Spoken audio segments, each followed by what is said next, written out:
Hola, yo soy Naomi Romero y esto es De cara a la ansiedad, un podcast para quienes vivimos con ansiedad y elegimos mirarla de frente.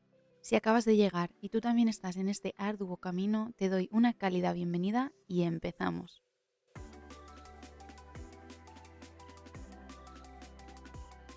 ¿Qué tal? ¿Cómo está yendo esta última semana de noviembre? Este podcast se está publicando un 24 de noviembre de 2025. Para los más suertudos os estaréis acercando al verano. Nosotros aquí en España no, estamos casi adentrándonos en el invierno, con lo cual hace bastante frío. Y bueno, de lo que me gustaría hablar hoy es un tema que creo que es bastante importante, que es cómo aumentar la fuerza interior, ya no solo para vencer la ansiedad, sino para, en general, poder vencer cualquier cosa que nos acontezca, ¿no?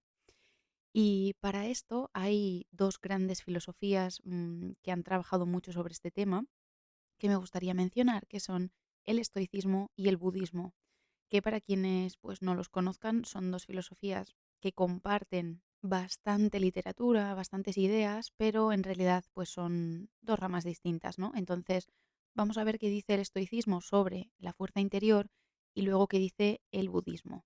Y haremos un pequeño resumen y veremos algunas cosas que podemos hacer en nuestro día a día para cultivar esta fuerza interior y que con el tiempo nos sintamos pues más capaces, más fuertes y menos vulnerables frente a lo que nos va sucediendo en la vida. Antes de nada, me gustaría comentar algo para los que no lo sepan. En el episodio anterior ya lo comenté, y es que a partir de ahora y no sé hasta cuándo los episodios solamente los voy a estar grabando en audio.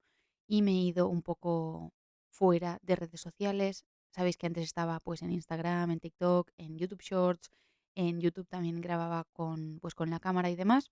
Y como tengo un gran proyecto entre manos que me está haciendo muchísima ilusión, que es que estoy escribiendo un libro que no tiene nada que ver con el podcast ni con la ansiedad ni nada, es simplemente un libro de ficción, pero estoy pues muy emocionada porque se va a publicar ya esta semana la primera parte, estoy ya escribiendo la segunda parte, entonces es algo que realmente me tiene muy absorbida y he querido reducir el tiempo que dedicaba a otros proyectos y entre otros pues es el podcast. Por lo tanto, disculpadme porque llevo un montón de tiempo diciendo, si me queréis ver la cara podéis ir a YouTube y de repente en YouTube no va a haber nada.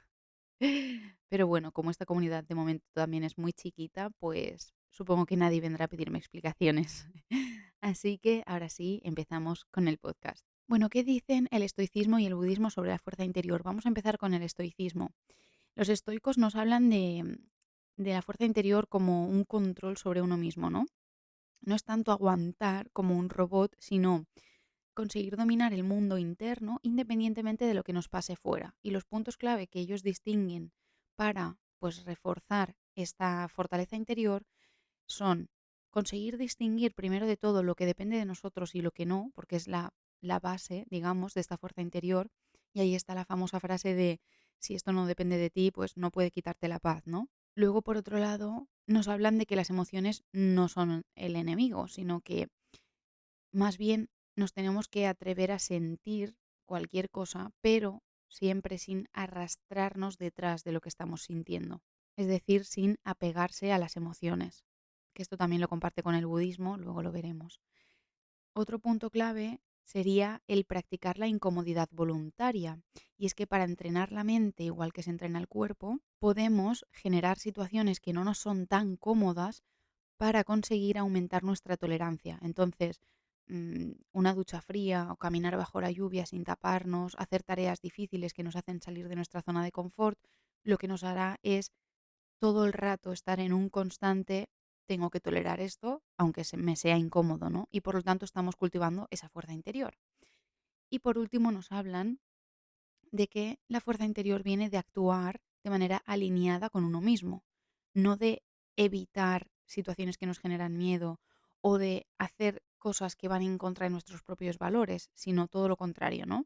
Tratar de vivir siempre en base a lo que nosotros sabemos que es beneficioso y que es bueno para nosotros, aunque eso muchas veces implique hacer cosas que no nos gustan. Este sería un poco el resumen de lo que dice el estoicismo sobre la fuerza interior. ¿Qué dice el budismo? Bueno, pues es muy parecido, ya he dicho que comparten mucha idea y mucha filosofía, pero el budismo se enfoca más en hablarnos de la calma, de la claridad y de un desapego saludable. Entonces el budismo entiende la fuerza interior como una mente que es capaz de estar presente aunque haya emociones intensas. Y los puntos clave en este caso serían que el sufrimiento aparece cuando nos resistimos, por lo tanto, la importancia de la aceptación, ¿no? No por las emociones en sí, sino porque si nosotros nos decimos esto no debería estar pasando, estamos prohibiendo algo, no estamos aceptando, ¿no? Nos estamos resistiendo, pese a que la realidad es otra completamente. Entonces, cuando dejas de luchar contra esa emoción o contra esa realidad, el sufrimiento se afloja. Por lo tanto, este sería el punto número uno, que el sufrimiento aparece cuando nos resistimos ante la realidad o ante las emociones. Así que el punto número dos tiene que ver mucho con el mindfulness y nos dice que la fuerza nace de observar sin engancharnos. Es decir, siento miedo, lo veo, lo reconozco y lo dejo pasar. Por lo tanto, por eso os decía que esto lo comparte con el punto 2 que hablábamos del estoicismo, de que las emociones no son el enemigo, hay que sentirlas, pero no hay que apegarse a ellas, pues en este caso sería lo mismo. Pero dicho de otra manera, observar nuestras emociones y dejarlas pasar. Por lo tanto, el punto número 3 sería no identificarnos con aquello que pensamos y con aquello que sentimos, porque no somos nuestras emociones y no somos nuestros pensamientos. El yo no es fijo.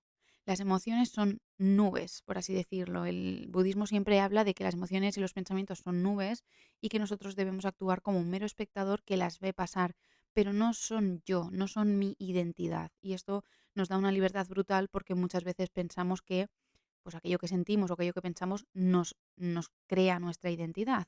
Y por lo tanto, si yo estoy teniendo una época que estoy más triste o más de bajón, acabo pensando que soy una persona negativa o que soy una persona triste o que bla, bla, bla, ¿no? Entonces, ese desapego, el yo no soy esto, yo no me identifico con esto es algo transitorio a lo que yo decido prestarle atención o no, me da mucha más libertad para decidir desde dónde quiero ver la realidad. Y el punto número 4 sería el de la compasión hacia uno mismo, eso nos da mucho poder y también la compasión hacia los demás. Pero sobre todo esa amabilidad interior, ¿no? Es una forma de fuerza porque no vas con un látigo hacia ti mismo, vas con comprensión, entendiendo que las cosas que haces, que dices, que piensas o que sientes tienen una justificación dentro de tu contexto, no eres una persona perfecta, no tienes que hacerlo todo bien todo el tiempo y por lo tanto esa compasión y esa comprensión hacia uno nos relaja, ¿no? Nos da una sensación de alivio, de no andar siempre con el agua al cuello. En resumen, hablamos de que la fuerza interior es una combinación de inteligencia para discernir entre lo que depende de mí y lo que no, permitirnos sentir sin arrastrarnos o apegarnos a las emociones, construir día a día una tolerancia ante la incomodidad, vivir alineados con nuestros valores, no resistirnos ante lo que no nos gusta y por lo tanto evitarlos, no debería estar sucediendo esto o no debería estar sintiendo esto, no identificarnos con nuestros pensamientos ni las emociones y practicar la compasión hacia los demás y sobre todo hacia nosotros mismos. Y claro, ahora diréis, bueno, ¿y cómo practico todo esto yo en el día a día para poder cultivar esta fuerza interior, ¿no? Pues mirad, yo os propongo algunos ejercicios que podemos hacer, que están al alcance de cualquiera y que cada uno puede elegir el que mejor le venga, ¿no? Uno sería hacer una mini pausa de 10 segundos antes de reaccionar ante cualquier cosa. Y es que hay una diferencia muy grande entre una reacción y una respuesta. La reacción es algo visceral. Dejamos nosotros que salga porque no generamos una brecha entre lo que yo estoy recibiendo y lo que voy a responder. La respuesta siempre viene después de un pensamiento, una pausa, una reflexión. Sin embargo, la reacción es algo, pues como decía, visceral, algo que sale prácticamente innato. Entonces, si nosotros conseguimos generar esa brecha, aunque sea de unos segundos, cuando notamos ansiedad, enfado, presión por parte de alguien, inhalar 4 segundos, bueno, lo típico de contar hasta 10, ¿no? Pues lo mismo, inhalar 4 segundos, exhalar 6 y preguntarse, ¿esto depende de mí? Entonces, esta brecha me va a permitir responder ante un estímulo en lugar de reaccionar. Evidentemente, al principio va a ser mucho más difícil si no lo he practicado nunca o no tengo esta costumbre de hacer esta pausa, sino que siempre me doy un poco el permiso de reaccionar ante todo, pues va a ser muy difícil, sobre todo al principio, ir generando esta pausa.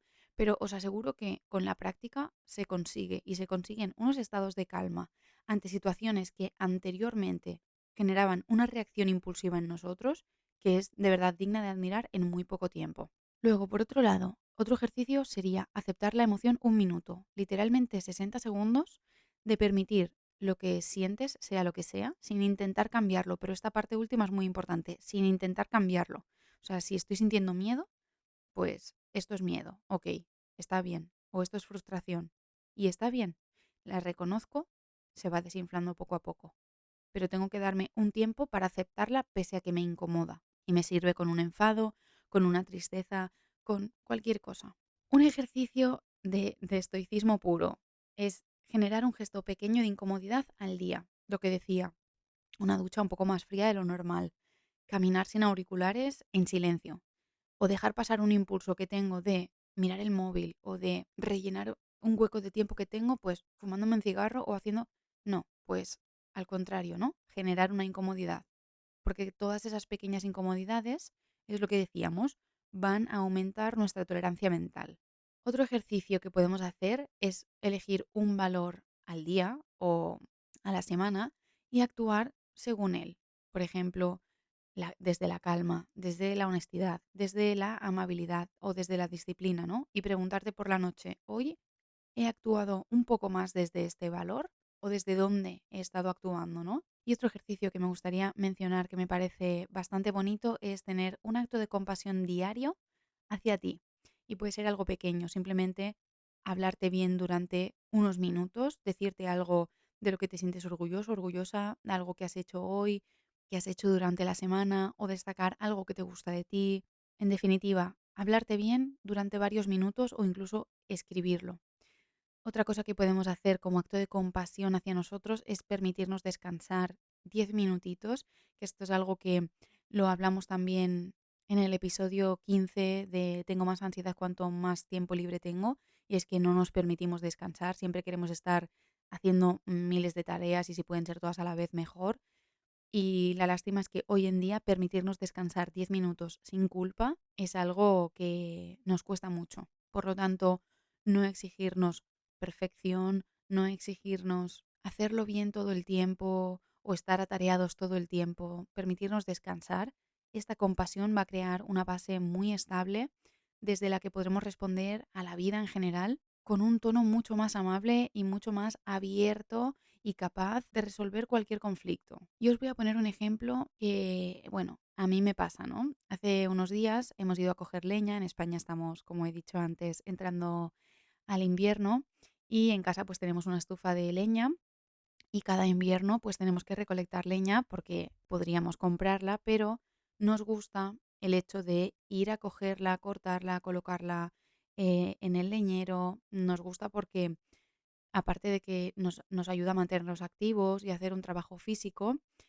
nos conecta mucho con una capacidad de supervivencia incluso, ¿no? Una fuerza interior, me hace sentir capaz, me genera bienestar saber que he logrado esto por mis propios medios. Claro que podría pagar por ello, ¿no? Podría pagar porque me traigan la leña a mi casa, pero aunque es incómodo ir a por ella, duele, cansa, tengo que invertir mi tiempo, me genera esa parte de bienestar, tolerar esa incomodidad por un rato, porque sé que es para un bien mayor, ¿no? Es para sentirme mejor conmigo misma, ahorrar dinero incluso. Entonces, lo mismo sería con bajar de peso. Yo puedo decidir bajar de peso mediante una operación o mediante el esfuerzo reiterado, disciplinado, etcétera, o dejar de fumar. Puedo decidir dejar de fumar con pastillas o con esa fuerza interior, ¿no? Al final todo lo que hacemos en nuestro día a día va a cultivar o a regar esa semilla, o bien la del esfuerzo, la disciplina, la fuerza interior, o la del camino fácil y el no soy capaz y necesito ayuda para hacer esto. Y ojo, no digo no aceptes nunca ayuda, no pidas nunca ayuda, no, para nada. Pero sí te digo que no está bien buscar el camino fácil siempre y a la primera. Por lo menos intenta varias veces con todas tus fuerzas, pero esto es importante, con todas tus fuerzas, solucionarlo por tus propios medios. Y eso está hasta en los detalles más pequeños. Si tengo que abrir un bote que está muy duro, aunque esté mi marido en casa, que es el camino fácil de decirle ábreme esto y se acabó, Yo pienso, bueno, pero es que si él no estuviera, ¿cómo lo abriría yo? Lo tengo que abrir, ¿no? Entonces, primero lo voy a intentar con todas mis fuerzas. Luego voy a intentarlo pues con un trapo. Luego me lo invento, voy a intentar aplicar la física, yo qué sé, haciendo palanca, lo que se me ocurra, ¿no? Y solo si al final de todos esos esfuerzos de lograrlo por mí misma no lo consigo, entonces pido ayuda. Porque cuando nos acostumbramos a tomar el camino fácil, no lo vemos, pero en realidad le estamos diciendo a nuestro cerebro que hay X cosas al día que no puedo hacer sola y me acostumbro a tomar el camino fácil. De verdad que es muy fácil acostumbrarse. Entonces dejo de intentar muchas cosas, ¿no? ¿Qué me estoy diciendo a mí misma? Que yo no conseguiría esto o que yo no soy capaz. Y de ahí podemos irnos a ejemplos diarios que veo en muchas personas en cuanto a aparcar el coche, a colgar un cuadro, a sacar al perro sola porque me da miedo que se pelee con otro perro, o todo lo que en un momento dejamos de hacer por miedo a enfrentarnos a algo que en realidad imaginamos que ocurrirá. Y de repente pasa a ser tarea de otra persona o lo evito por todos los medios y solo lo hago cuando no me queda otro remedio, ¿no? Pues no. Hoy hablamos de hacer justo lo contrario, de enfrentarnos a todo, sea como sea. Y quizás salga bien o quizás no, pero lo habremos intentado, ¿no? Cada vez al final vamos a ir reduciendo más todos esos miedos y eso le irá diciendo a nuestro cerebro que somos personas capaces, con fuerza interior, y eso que se cultiva poco a poco cada día llegará un día en el que nos devolverá el gran favor. Por ejemplo, antes de una gran adversidad, seremos mucho más capaces de decirnos, oye, yo voy a salir de esto, podré con esto no me va a frenar, porque en meses o años yo he estado a diario enfrentándome a cosas que eran difíciles para mí. Y lo que es difícil para cada persona, esto ya es un mundo. Para una persona se le puede hacer difícil conducir y para otra pilotar un avión, evidentemente. Pero si tú cada día te esfuerzas en incomodarte, en hacerte las cosas un poco más difícil para conseguirlas, al final es ahí donde nos daremos cuenta de lo bien que nos hace pasarlo mal en un medio o largo plazo, porque nos ayuda a cultivar nuestra fuerza interior. Así que va, te animo a que busques esas pequeñas cosas en el día a día que en realidad sabes que puedes conseguir hacerlas por ti mismo o por ti misma y que te enfrentes a ellas. Espero que te haya gustado este episodio y te animo a poner en comentarios qué cosas haces tú a lo largo de la semana que pese a que te dan miedo o te incomodan, cultivan tu fuerza interior. Venga, va, te leo. Nos vemos el jueves con un audio guiado sobre una visualización para cultivar la fuerza interior y ahora que entramos ya en diciembre, todo el mes va a estar dedicado a temores, incomodidades relacionadas con la ansiedad que se suelen producir pues, en estas fiestas, encuentros familiares y similares. Por lo que el lunes hablaré sobre sentir ansiedad antes, durante o después de un encuentro familiar. Nos vemos cuando quieras, pero volvemos a vernos, ¿eh? Te abrazo y te deseo una enorme paz.